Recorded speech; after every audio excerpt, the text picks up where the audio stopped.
Relationships can be complex, that's for sure. But have you ever asked the question, why does that person act the way they do? The way that we give and receive love can be broken down into one of 4 attachment styles, or a combo of each. Psychologists have done a lot of work in this area. I've unpacked the research for you to make it easy. Let's talk about the 4 different attachment styles, why you love and receive love the way you do. Hey, I'm Lara, an artist, educator and entrepreneur who's danced through life in Australia, London and California. Now I'm an Aussie in Atlanta, Georgia, USA.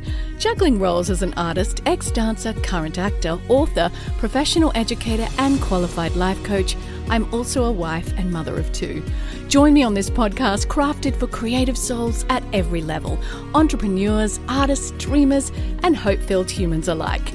I'm here to guide you towards a life of love, purpose, adventure, and boundless creativity. As a healthy, wealthy, and wise creative soul, I invite you to hit subscribe for weekly inspiration. Anticipate solo episodes, exclusive interviews with creative luminaries, and insightful discussions with my hottie hubby, Andrew, a specialist performance physical therapist, as we delve into the dynamics of relationships and more. Dive into a 360-degree view of making a creative life you'll love. We got a doozy of a conversation for you today. Don't we ever? Welcome to the Healthy, Wealthy, Wise Artist Podcast, where we're delving into some serious topics that impact your everyday life. In this episode, we're going to explore a really fundamental aspect of human relationships, attachment styles. We all have one, and you might just find out what yours is, and it might give you some answers. Ever found yourself struggling with relationship problems? I think everyone. Unable to understand why things just don't seem to click? Well, the culprit might be something that started way back in your early years, your attachment style. Now, in this episode, we're going to discuss our understanding, research, reading and learning that we've been through about how you bond with others and how it formed with your parents or your primary caregiver when you're a baby. And that really shapes the way you connect with others throughout your life. We're going to shine a spotlight on insecure attachment styles like anxious attachment in your relationships and how that can really sabotage your relationships. Now, disclaimer, we're not experts in this field, but as parents and a married couple for almost 20 years, we're just really heavy readers. I love to read, I love to research, I love to understand the psychology of relationships because it's really enhanced our own relationship. So this is us, our reading, but our putting it into practice, our making sense of this. And look, understanding these attachment styles isn't just about pinpointing the problem, it's about finding solutions. Yeah, and we always want to look for solutions. So enjoy this conversation. Let's see if you can find out maybe some answers to the way you're relating to your most significant other or even your really close friends. It can affect that too. So what is attachment? Well, now we've just talked a little bit about attachment styles. Let's dive deeper into how they impact your adult relationships. Yeah, so we need to think back to our early years, those moments when you were just a tiny baby forming bonds with your parents or your caregiver. It's usually your mum. I've heard psychologists say it's all about your mum, but that's, obviously debatable. Psychologists like John Bowlby and Mary Ainsworth studied these connections and coined the term attachment to describe them. And they teach that if your parent or your caregiver was responsive and supportive, meeting your needs as a baby and comforting you when you were upset, the chances are that you developed a really secure attachment. It's logical, isn't it? It makes sense. But this sets the stage for confidence, trust, and healthy conflict resolution in your adult relationships. That's amazing. But then what about the opposite? If your caregiver, parent, whatever, wasn't always there for you or didn't quite understand what you needed? Now, this is where it gets interesting because this could lead to an insecure attachment, making it really tough to navigate emotions and relationships later in life. And I think that in our early years, we get set up for emotional success, even relational success, or we don't. But the good thing is that we can heal, grow, and change if we do the work to. And even though you've grown up since, the attachment patterns you formed as a baby still influence how you interact with others today. I've been on a huge journey with this myself. yourself and come from being quite an insecure attached person with Andrew to a very secure one. So there's hope. But understanding your attachment style can offer valuable insights into why you might struggle with intimacy or find yourself in a constant cycle of relationship turmoil. Yeah. I mean, I think of a story like when we were early years of being together, when we were dating even. I can see it's my journey as a man, growing up and getting more emotionally intelligent, stronger, just more aware and all those things. But I could just tend to shut down emotionally. I could just go a bit vacant. Oh, yeah. My friends, if you're listening, would know it as like vacant Andrew or Andrew's off in the heavens, Yep. I could shut down and, I'd be asked, how are you? What's going on for you? And I just would be a blank. Just no idea. No idea. And that is a tendency I knew from growing up. And then as I share a few examples and stories, this is in no way, shape or form blaming anyone or seeing my parents or my upbringing as anything bad, but it's just me walking through my journey, walking out things that in my past when I was young that might have been perfect, and how I'm trying to make sense of them and how to grow and how to get better. But I could just shut down. It was so probably true. hard and awkward. Yeah. And so that journey for me was dealing with some things in myself, but also learning how to then communicate well with that to Lara and get some navigation around it. So it was doing some work. Yeah, a lot of work.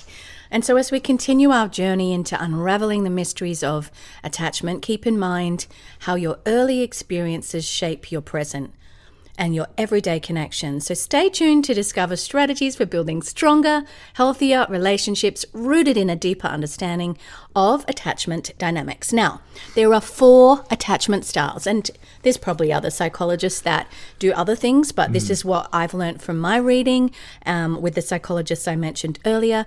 There's secure attachment, anxious or ambivalent attachment, avoidant-dismissive attachment, or disorganized attachment. So let's start with secure attachment style. Helpguide.org says this: if you've got a secure attachment style, you appreciate your own self-worth and you're able to be yourself in an intimate relationship. You're comfortable expressing your feelings, hopes and needs, and you find satisfaction in being with others. Openly seek support and comfort from your partner, but you don't get overly anxious when the two of you are apart. And also, you're happy for your partner to rely on you for support. You're able to maintain your emotional balance and seek healthy ways to manage conflict in a close relationship. Now, when you're faced with disappointment, setbacks, and misfortune in your relationships, as well as other parts of your life, you're resilient enough to bounce back. And I would love to just reflect in that I didn't start here, but I definitely feel this in my relationship with Andrew now, but it's taken years of work. And like I said, we've been together 20 years, married for coming up, is it 18? Coming up 18 in June. 18 Yeah. is awesome. Yeah.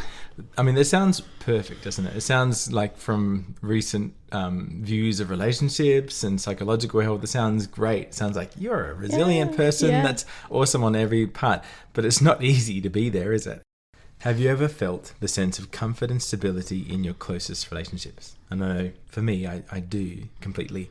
It's through lots of work, but even early in our relationship, I could come to you with disappointments or things that I knew would disappoint you, and there was just so much love. But more and more recently, I can just come to you with anything, setbacks, whatever. I feel secure. For sure. Yeah, it's definitely changed. And that feeling's often a sign of secure attachment. And it's like having a reliable anchor in your relationship in the stormy seas of life. And I think we both developed this as it wasn't our foundation. And you can develop more and more security in your relationship too. Or as you can look at the statistics of divorce and relationship breakdown, it can also not change. So you've got to put in the work and have the awareness to know, what your attachment style is. So secure individuals, like we have come to develop, put the work in, are able to express their needs and support without losing their sense of self.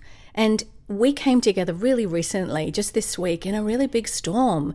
Sometimes other people's insecure attachment or whatever they're going through actually can come into your life and they can project that on you. And you go, whoa, where did that come from? Why did that person respond to us when our intention was love and connection and generosity, and we had somebody come and make it something completely different? And my first thought was, there's a person there that's got a very insecure attachment style where they see things that are loving and kind as threatening. And that's not uncommon, is it? Now, this secure attachment that we've developed, it comes naturally if you had a primary caregiver, your parent relationship that developed into a nurturing security when you were a child. You know, you just set up better in life. You're set up for success. Our own experiences with caregivers, parents, mentors, they shape so much of how we are. I remember some very dear friends who were my mentors as a younger man before I started dating Lara, and I was around them a lot. I'm just remembering, like, you know, earlier you said that you would just look into space and you just had no anchor for, like, what am I feeling? And I have a joke with Andrew now. I'm like, am I in love or do I want pizza? Like, it was that bad. And I remember Dougal and Kelly, who you're just talking about, saying, like, they used to call him Pilch, but Dougal would say to him, hey, just go for a run, because he'd just be staring into space, just frozen. And he'd be like, go for a run and then come back and we'll talk about it. Do you remember that? It was actually really, really cool. But caregivers and parents are there for us in both good times and bad to develop that sense of security, but we don't all get set up with that. And we really aim to do this and have this approach with our kids. And so with them, we just aim to lean into time with them and to just watch when they might be retreating or not talking about certain things. And responding to them, listening to that, but not particularly trying to get them to repeat things or dictating to them something, but just to really ask open questions, help them open up. I know with Raphael, it's sport, that'll open him up. And then afterwards, I'll just relaxedly talk about some things that might be going on, deeper things, and it just comes in. So that's important to us to have an environment of that. Yeah. So next, let's talk about anxious attachment style. And helpguide.org says that this is where you want to be in a relationship and you crave feelings of closeness and intimacy with another person, but you struggle to feel that you can trust or fully rely on the other person in that relationship. Being in an intimate relationship tends to take over your life and you become overly fixated on the other person. You may find it difficult to observe boundaries, viewing space between you as a threat, something that can provoke panic, anger, or fear that your partner no longer wants to be with you suddenly. A lot of your sense of self-worth rests on how you feel you're being treated in the relationship. And you tend to overreact to any perceived threats to the relationship. You feel anxious or jealous, then when you're away from your partner, you may feel guilt, controlling behavior might come out, and other manipulative tactics to keep that person close to you. And you need constant reassurance and lots of attention from your partner. Others may criticize you for being needy, even your partner, or clingy, and you may even struggle to maintain any close relationships in your life. Gotta be honest, I think at the beginning of when I was dating before I got married, I definitely think I felt like this in a lot of my relationships. I know it was directly linked to how I was raised, craving male affection. A lot of females do go through this kind of thing, but now I go, that doesn't look like Andrew and I at all, but I have experienced this. So if you find yourself constantly craving reassurance and closeness in your relationships, then you might want to look at doing some work around this. That's where anxious attachment might come into play. So it's like always feeling like you're walking on eggshells. So reflecting, I would want to get praise for acts of service, cleaning, extra things, doing things for Lara. I wanted a thanks, and I see all of that you're doing.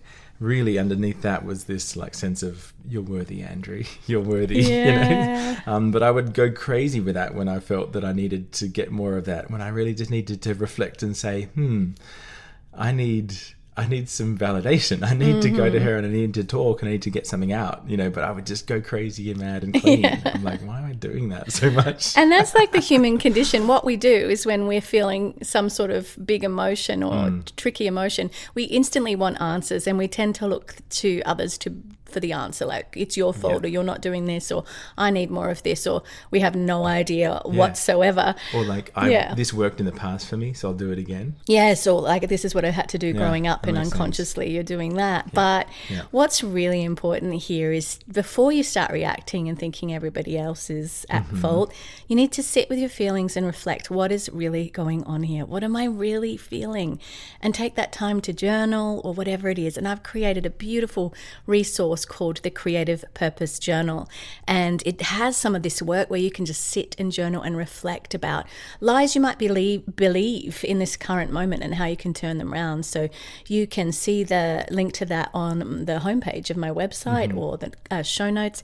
But it's a new resource I've put out that kind of combines life coaching and being creative and emotional, and maybe a lot of you highly sensitive people, because we are expressive and creative, which is a beautiful part of our life but can be hard to manage at times. That's awesome. So anxious attachment often stems from inconsistent caregiving from our parents or whoever was looking after us. And I have a friend that I know really well. I'm going to call them Alex, but that's not their name for privacy reasons. But I'll just tell you about their story because it really did remind me hearing of this anxious attachment style. And it's where you sometimes got exactly what you needed, you know, in those early years of your life. And sometimes you didn't. It became unpredictable. So you develop like this anxiety because that unpredictability can create that instability for you. But as a young boy, Alex cherished the moments when his father would come home from work and he would eagerly await his arrival, hoping for a warm embrace or a playful game of catch. However, there were days when his father seemed distant, lost in his own thoughts, barely acknowledged Alex's presence, and some days he was all in and some days he was all out. And this inconsistency in his father's behavior left Alex feeling uncertain, insecure about their relationship. And despite, you know, the father of Alex's occasional displays of affection, Alex couldn't shake the feeling of being emotionally disconnected as he got older, and he found himself struggling to form deep connections with others and always fearing that they would eventually leave him or not like him one day, like him the next, and feel abandoned and alone. And I remember feeling that way too. It's tough to feel secure in relationships when you're never sure if your needs will be met. I remember growing up with a sense of doing lots for validation and not a lot of like, okay, how to deal with this emotion, how to do this practical thing, and dealing with disappointment and failure was a big question mark for me.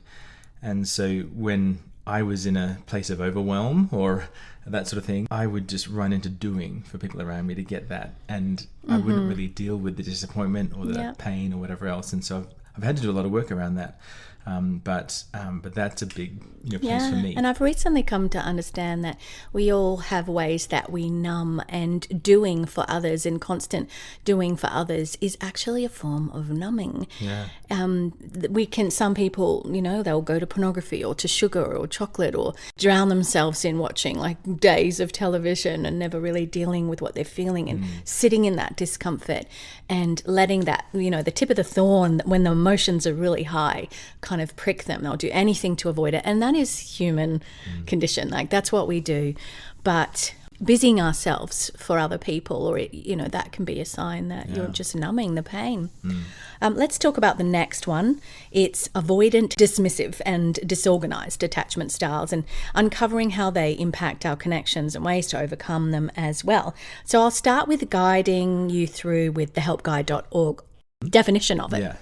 This is where you're a really independent person, you care for yourself, and you don't really feel like you need others. And the more someone tries to get close to you, or the needier somebody becomes, the more you tend to withdraw. And other things are like you're uncomfortable with your emotions, and partners often accuse you of being distant and closed off or rigid and intolerant. In return, you accuse them of being too needy, and you're prone to minimize or disregard your partner's feelings, keeping secrets from them, maybe worst case, engaging in affairs, and even ending the relationship in order to regain your sense of freedom. You may prefer fleeting casual relationships to a long-term intimate one, or you seek out partners who are equally independent, ones who'll keep their distance emotionally. Now, while you may think you don't need close relationships or intimacy, the truth is we all do.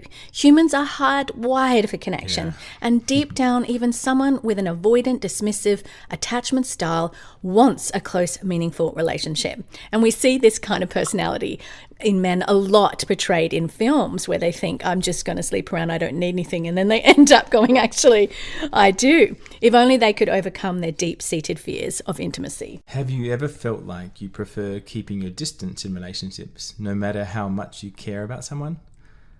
And I know I've explained already, there's a shy away or a man going to a man cave type sort of thing. Yeah. And I would shy away even when I don't want the response or I don't want the no.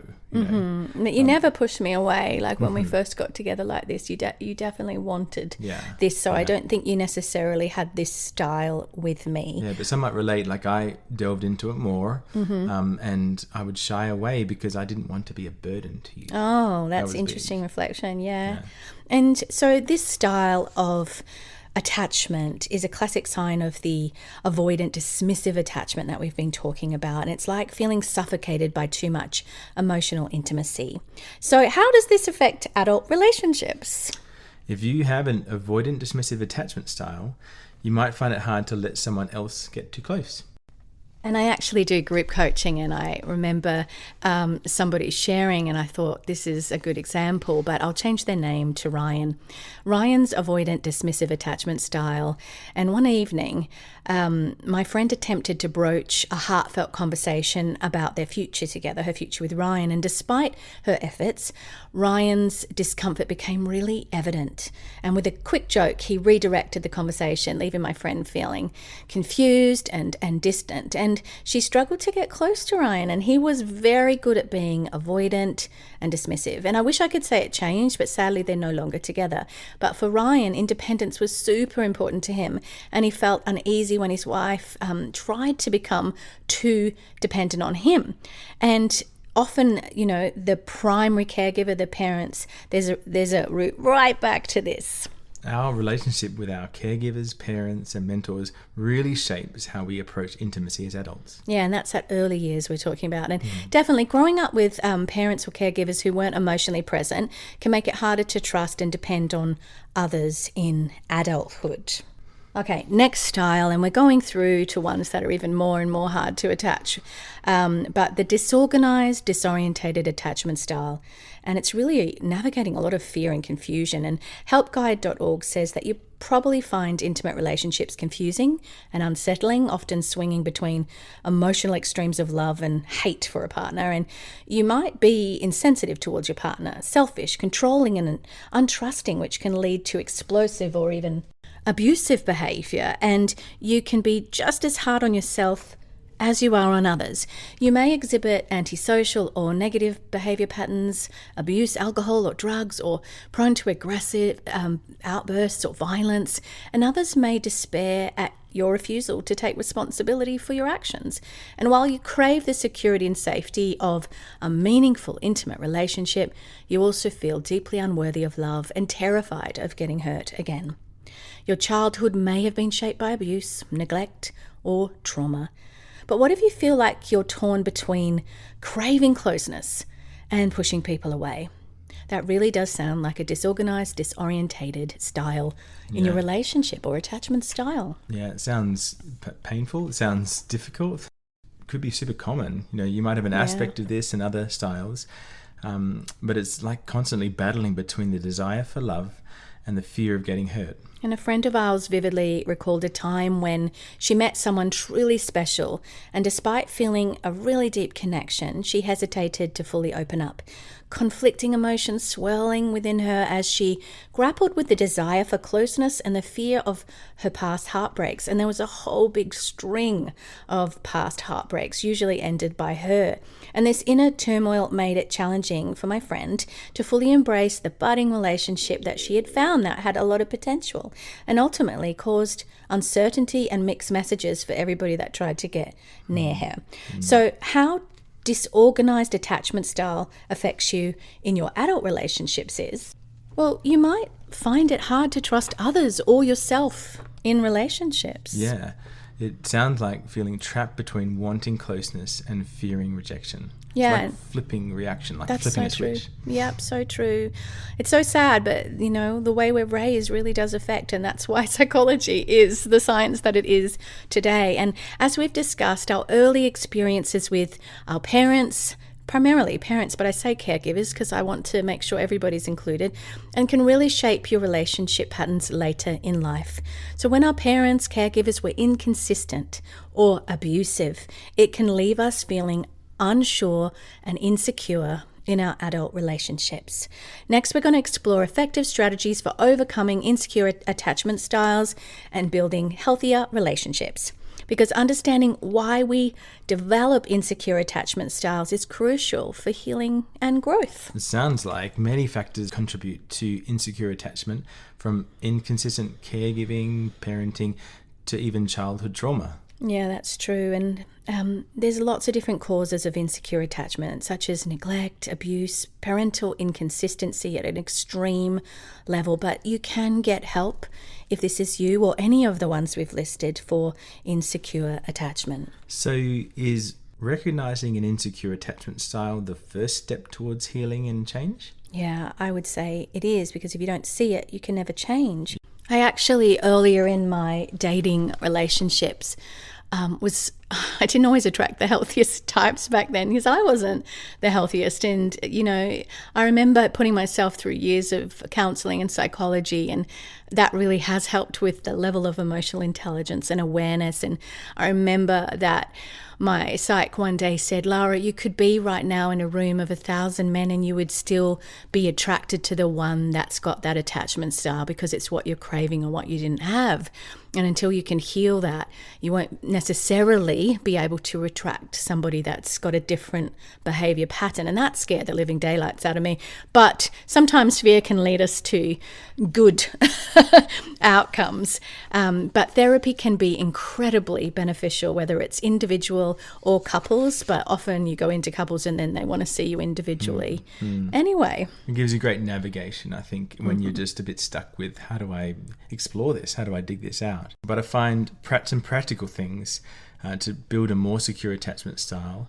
So it can just be improving non-verbal communication. Yeah, absolutely. And just be aware that you have this effect when you turn, or you disclude someone by turning your body or not facing someone. Yeah, where are you looking when somebody, and where were your parents looking? Because the eye contact, if you go back to the episode I did on connection codes, they talk a lot about eye contact in our early years and how important it is. So the nonverbal communication is really huge. Yeah. What else? And then boosting emotional intelligence. Absolutely, yeah. And so for me, it's been big to journal, to get the words on paper about how you're feeling. And things that happen to you, to allow it to happen, and to reflect, because I've got a real nature to be in the moment and do it later. Yeah. But I never do it. or I just think, I'm too busy or whatever else. That's funny. So allowing yourself to feel it, be it joy, be it happiness, be it all those things, and be it pain, be it sorrow, be it, whatever it is. Sit with those feelings. Yeah. And then, of course, like reading on emotional intelligence and things. There'll be some things in the show notes that you can read a bit about. Yeah. Or just being open to that, in conversation. Sometimes just like having the conversations, allowing the sense of like, how do you feel about that? And being honest about how you feel about it. And places like that are really important. Probably developing relationship with people who are securely attached. So pick your people. Yeah. I think that's the big thing. And it's hard because you can, be in friendship with someone and then realize, this isn't probably the best thing. That and happened to us might recently. Take my wife to sort of say, honey, this is not a healthy relationship. Great? And I'm like, but there's so many things I like, but okay. And all it means is that I'm friends with them. It's fine. But it just maybe sow time into a more healthy relationship. Yeah. Just I know what to share. Yeah. I think the saying is, don't throw your pearls to swine. Yeah, so that's right. That's don't good. Give it away. Yeah. And cast your net wide. We're good at this because we've moved a little bit. But just keep casting broadening your friendship circle. Yeah. Reach out to more people. It's sometimes just your core friends. I don't have time for heaps and heaps of friendships. Because it's time and it's who I spend time with, etc. So they have to be valuable and the right ones in your inner circle. The rest can be in your outer circle. sort of try and reevaluate and see, are the people in your network or your closer friends, could you say that they're your tribe? That they're your people who are like focused on the same sort of thing, they want the same things from life and similar values and all that sort of thing? Because that's important, and that is a core nature to us as humans, to want people who really understand us and we love life. And we're still building that in our new city, because it takes time, and we've had that in past cities. We've had strong tribes around, like what we say is a tribe, but right now we're still developing it, and so we are doing a lot of throwing the net wide. But what else do we need to do to make sure that we can move on if we've got a very insecure or dismissive or not an attachment style that's helping or serving us? I'd say that's just resolving childhood trauma that's holding you back. And we aren't sitting here saying we're specialists with this, but we've dealt with some things. Yeah, this we've is done what the we work. say is like the work. Yeah, we got the life experience, the University of Life. And I'd say like sitting in the pain from the past is important. Sounds like very wallowy, but it can just be like, oh, I know this thing holds me back and I don't want to remember it. I don't want to even go there. Allowing yourself to feel what you need to feel so you can do the work. And but I've noticed sitting in that's where maybe I've got a whole lot of like behavior that is like, I don't want to talk to Lara about this because I want to avoid it. I don't want rejection again. And that stems back. But if I just sit with past rejection, past pain, I realize it's not actually that bad. I know that's a comment that could be like taken to extremes for people, but that anyway, it's powerful. But then declare that you're worth better than you received. Declare it over your as life, you're moving forward in your head. Like make that change in your head. That's good. And forgive the thing that happened to you. Now, forgiveness is a journey, and I recognise from coaching people that have gone through a lot of trauma, talking like huge addictions or lost people in their family, and because of those sorts of things, that some people really just don't know how to move forward. And that's where I really say, get yourself the support that you need, because you don't have to, and I repeat, do not have to stay stuck. You can move forward. I remember watching Tony Robbins, who is an incredible master coach, talk to a young lady in one of his conferences that had incredibly huge trauma, and her sharing her story, his connection, her really being heard, and him giving her the hope for her future and a purpose to turn her pain into actually her own story of helping others that have gone through huge trauma, was part of that beautiful thing to watch. And there is this thing where when we do the work, our pain can become our purpose, our misery can become, I like the word ministry, that really helps you to help others. So do remember that change is possible, and you deserve healthy, fulfilling relationships. You deserve to build a life of love, purpose, adventure, and boundless creativity. Our story, and we've gone through a lot of work, but me sort of leaning on Lara, like I mentioned, for praise and worthiness. Feeling worthy is not one moment. My breakthrough wasn't one moment and it changed. It's many moments, and it's doing the work on these things. It's me delving in to get better. It's us communicating better. But now the whole area of that place for me is lighter and easier. Yeah, so and true. I know what it's all about a bit more. It's still a journey ahead, but it's lighter and it's fun, and I feel it's changed. an answer. And it's easy to judge other people and go, well, they've had it easy. You don't know my story. Well, I got to tell you that a lot of people don't know my story. It's not the time in my life to fully share some of the aspects of it. But one day I will be able to do that publicly. But right now that's just for my inner circle. But I tell you that what I've had to work through is really, really huge. And I'm really proud of the work that I've put in the right sense, in the humble sense, because it's given me so much joy, a beautiful marriage, and a great future ahead. So by understanding our attachment styles and seeking support, seeking healing, going after the best version of ourselves, we can create the loving relationships that we deserve. And remember, there's a great tool you can get on my website to help you journal and reflect at larabiancapilcher.com. And this journal is amazing. It's a workbook, but it's so good when you're serious about doing some work. And I would just say, if this is a lot, just doing some self-awareness work and personal growth is so powerful. You can book coaching with me if you are feeling stuck, and you can do that at the same website. And we would love for you to leave a review of this podcast. It helps us go up in the algorithm. And always remember, friends, that we are with you on the journey. Until next time. Phew, today's masterclass is done. I love reaching back and saying, I've done this, and helping you learn the easy way. If you want more, head to larabiancapilcher.com for show notes, links, freebies, my blog, coaching and courses, and you can also head to my socials, Lara Bianca Pilcher on Instagram and Facebook. I'm also on Twitter and Pinterest. Thanks again for listening. Please leave a review on Apple Podcasts. That would mean the world to me. And of course, keep on living the healthy, wealthy, wise artist living towards your dream life. Bye, friends. P.S. Shout out to my hottie hubby, Andrew Pilcher, who does all the editing on this podcast.